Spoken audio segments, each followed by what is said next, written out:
یہ رفح ہے جہاں عمارتوں کے ملبے پر خیمے لگے ہیں۔ اس مقام کو اسرائیلی وزیر دفاع نے ایک نام نہاد ہیومینیٹیرین سٹی بنانے کی تجویز پیش کی ہے۔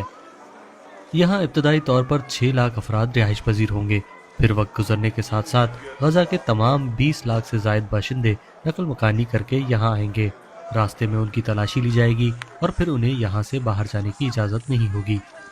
غزہ پہلے ہی دنیا کے سب سے زیادہ گنجان آباد علاقوں میں سے ایک تھا۔ جنگ کے آغاز پر ہی اسرائیل نے غزہ پٹی کے باشندوں کو مخصوص علاقوں تک محدود کر دیا تھا۔ سب سے پہلے نام نہاد بفر زونز قائم کیے گئے جن پر فوج کا قبضہ تھا تاکہ اسرائیل کو عسکریت پسندوں کے حملوں سے محفوظ رکھا جا سکے۔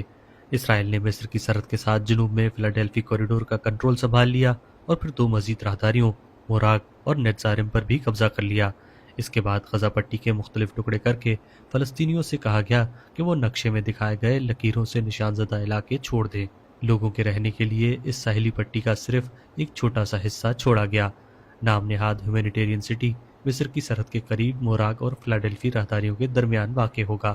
انسانی حقوق کی تنظیموں کے مطابق یہ منصوبہ فلسطینیوں کو غزہ پٹی سے زبردستی نکالنے کی طرف ایک قدم ہے۔ اسرائیلی حکومت پہلے ہی اسے رضاکارانہ نقل مکانی کا نام دے رہی ہے۔ ابھی تک کسی بھی ملک نے کھل کر یہ نہیں کہا کہ وہ فلسطینی مہاجرین کو پناہ دینے کے لیے تیار ہے۔ خطے کے ممالک کو اپنے عوام کی طرف سے زبردست دباؤ کا سامنا کرنا ہوگا کہ وہ فلسطینی مہاجرین کو قبول نہ کریں، کیونکہ عوام اسے اسرائیلی اور امریکی خواہشات کے سامنے ہتھیار ڈال دینے کے طور پر دیکھیں گے۔ اسرائیلی وزیر اعظم بنجامن نیتن یاہو واشنگٹن میں موقع کا فائدہ اٹھا سکتے ہیں، کیونکہ امریکی صدر ڈونلڈ ٹرمپ بھی ماضی میں غزہ کی تعمیر نو کی بات کر چکے ہیں، لیکن فلسطینیوں کے بغیر۔